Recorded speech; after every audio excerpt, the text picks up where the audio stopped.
This is Edward Amboy, taking up Nursing Leadership and Management at Seneca College. And this is my weekly reflection for Nursing Informatics.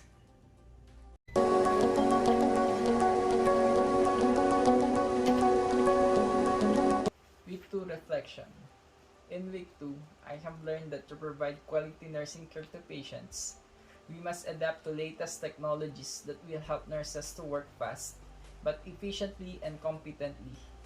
This is possible through Nursing Informatics, which is in the integration of technology in nursing profession, where nurses can access all needed information about the patient, document and communicate electronically, which is very important in assessing and analyzing patients' condition, decision-making, and rendering care. It is focused on patient's care, whereas in health informatics, that comprises all aspects of healthcare, like research, veterinary, pharmacy, and other aspects related to health. Applying nursing informatics in rendering service to patients is really important. It is a foundational skill because it is a way to render competent and effective nursing care. It should be introduced to nurses as early as studying and learn continuously as technology is fast evolving, so as nursing informatics. If this will be continuously learned, nurses will be more competent in using electronic health record. They will easily access all needed information of the patient. They can check the patient history, previous medical condition, and current status.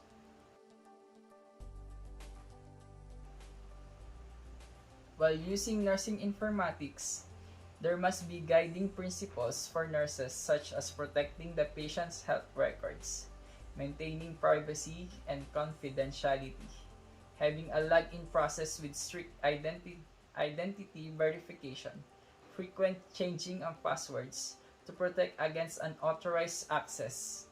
Violators should face consequences and be given penalties for misuse of policies. These guidelines can promote patient safety and quality nursing care.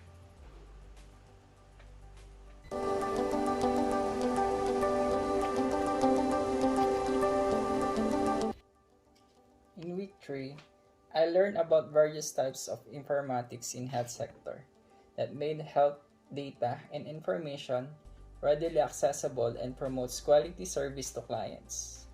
Informatics in health sectors are nursing informatics, health informatics, and consumer health informatics. Health informatics includes all areas related to healthcare, while nursing informatics is concentrated on nursing and patient care. Consumer health informatics focuses on all health consumers who wants to involve themselves in decision-making about their well-being, prevention of disease, and self-management. Unlike nursing informatics that utilize electronic health record that nurses can use in rendering patient care, consumer health informatics have applications extended to patients' home where consumers can access, manage, and document their own information regarding their disease or health wellness. When it comes to nursing informatics, I have an average knowledge and skills level. In my first hospital experience, we had manual documentation and access to patient health records. The electronic records are limited only, like laboratory results, encoding supplies, and majority of charting and documentation is manual. When I worked in Singapore, I was able to use electronic health record and acquired an additional skill.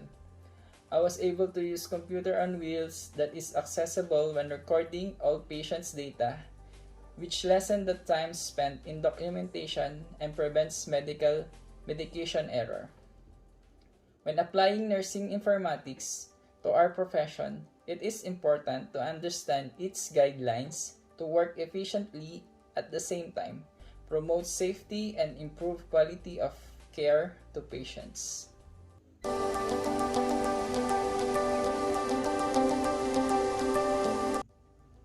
In Week 4, it's all about the basic knowledge of computer which is the foundation in learning nursing informatics.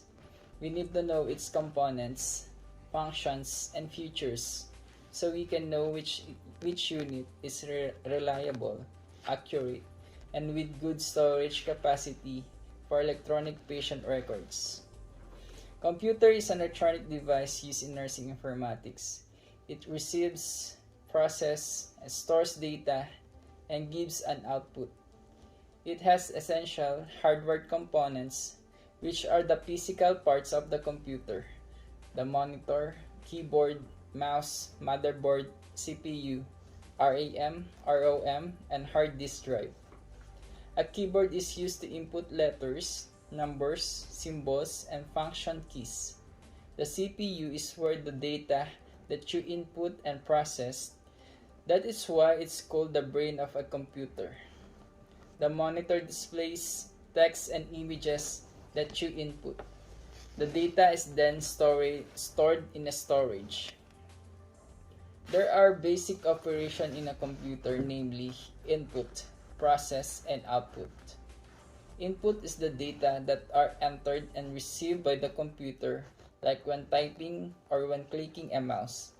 Then the data is then processed through central processing unit, and then result is the output, which is seen in the monitor or heard on a speaker.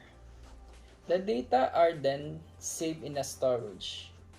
There are several computers to choose from, but we should consider using reliable, fast, and accurate computer. That is very vital in nursing informatics, like accessing and using electronic health records that we need in providing quality nursing care.